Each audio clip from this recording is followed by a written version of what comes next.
Hello, everyone.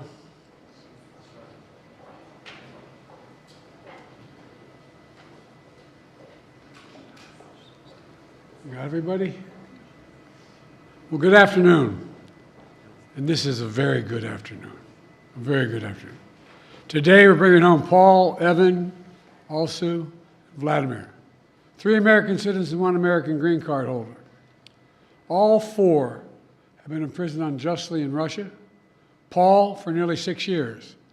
Vladimir since 2022. Evan since March of 2023. And Alsu since October of 2023. Russian authorities arrested them, convicted them in show trials, and sentenced them to long prison terms with absolutely no legitimate reason whatsoever, none. Paul, a former Marine, was in Russia for a wedding. Evan, a journalist with a Russian, in Russia, was in Russia, signed by the Wall Street Journal. Alsu, also a journalist, was in Russia to see family. All 3 falsely accused of being spies. And Vladimir was a Russian citizen by birth and holds an American green card. He's a Pulitzer Prize-winning journalist and was a pallbearer at my friend John McCain's funeral with me. He spoke out against Putin's regime, and for that he was convicted of treason. And now, their brutal ordeal is over, and they're free. Moments ago, the families and I were able to speak to them on the telephone from the Oval Office. They're out of Russia. Earlier today, they were flown to Turkey, and soon they'll be wheels up on their way home to see their families. This is an incredible relief for all the family members gathered here. It's a relief to the friends and colleagues all across the country who've been praying for this day for a long time. The deal that made this possible was a feat of diplomacy and friendship. Friendship. Multiple countries helped get this done. They joined a difficult, complex negotiations at my request, and I personally thank them all again. And I've thanked them personally, and I'll thank them again. All told, Russia has released 16 prisoners. 8 Russians who are being held in the West will be sent home as well. These 16 prisoners from Russia that Russia has released include 4 Americans, 5 Germans, 7 Russian citizens who are political prisoners in their own country.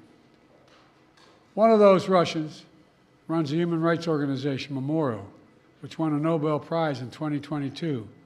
Putin threw him in prison for voicing opposition to the war in Ukraine.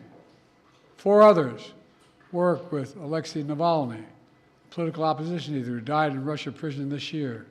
Now they can live safely abroad and continue their work of advocating for democracy if they so choose. This deal would not have been made possible without our allies. Germany, Poland, Slovenia, Norway, and Turkey, they all stepped up and they stood with us. They stood with us. And they made bold and brave decisions, released prisoners being held in their countries who are justifiably being held, and provided logistical support to get the Americans home. So for anyone who questions whether allies matter, they do. They matter. And today is a powerful example of why it's vital to have friends in this world. Friends you can trust, work with, and depend upon, especially on matters of great consequence and sensitivity like this. Our alliances make our people safer, and we began to see that again today. Let me say this. It says a lot about the United States that we work relentlessly to free Americans who are unjustly held around the world. It also says a lot about us that this deal includes the release of Russian political prisoners.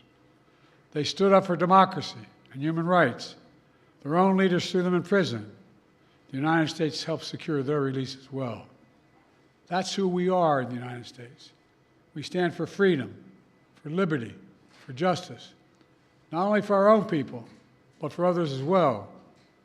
And that's why all Americans can take pride in what we've achieved today. I want to thank everyone in my administration who helped make this happen. Our work did not start just on day one. It started before day one.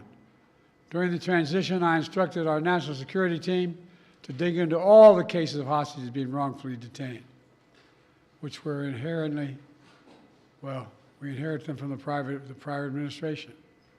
I wanted to make sure we hit the ground running, and we did.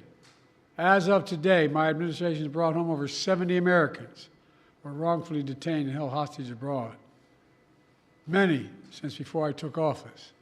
Additionally, I issued an executive order in 2022 authorizing penalties like sanctions and travel bans on those who hold Americans against their will.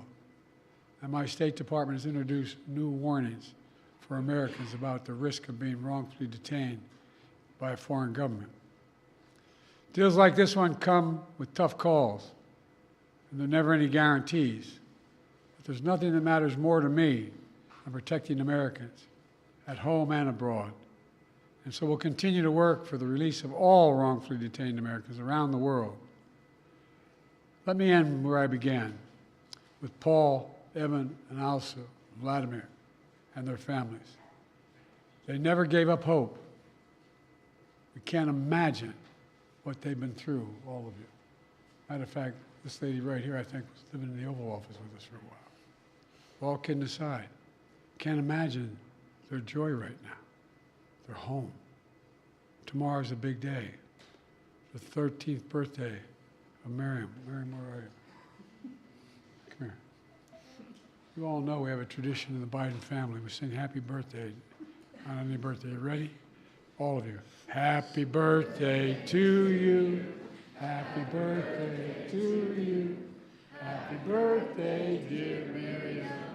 Happy birthday to you. Remember, no serious guys till you're 30. God love you. She's all Sue's daughter. Now she gets to celebrate with her mom. That's what this is all about. Families able to be together again, like they should have been all along. So I want to thank you again to everyone who did their part. In just a few hours, we'll welcome home our fellow Americans. We're looking forward to that. God willing, we're going to be out at Andrews and get that done. So thank you, thank you, thank you, and this is a good day. What did you say to them on the phone, sir? What did you say when they answered the phone on the other side? I said, welcome almost home. How do you keep countries, these so-called abductor states, from simply taking more Americans in order to get more of their prisoners home? How do you end these perverse incentives, sir? Well, we're advising people not to go certain places.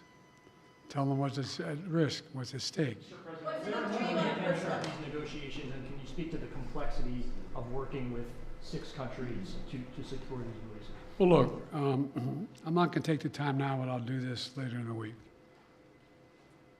I particularly own a great sense of gratitude to the Chancellor. The demands they're making of me required me to get some significant concessions from Germany, which they originally concluded they could not do because of the person in question. But everybody stepped up. Poland stepped up, Slovenia stepped up, Turkey stepped up. And it matters to have relationships. It really does. These things matter. Pardon me? Could this improve relations with Russia? Is there any avenue for that after this prisoner exchange deal?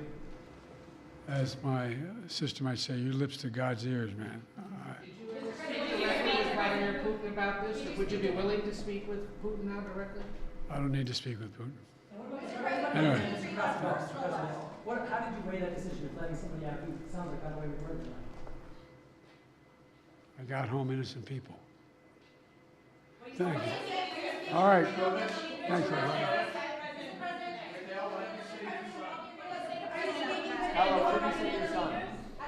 Are you speaking with Erdogan or any of the leaders about this? Say that again? Are you speaking with President Erdogan or other leaders about this? Yes, I've spoken to all the leaders about this. What did you say? How do you feel And by the way, about as a father, look, you heard me say this before, and I mean it. My dad had a simple proposition. Family is the beginning, the middle, and the end. Blood of my blood, bone of my bone. I can think of nothing more consequential. I mean it sincerely. And having lost family, not a different way, and not knowing what's happening, the circumstance when they're accidental, health, it matters.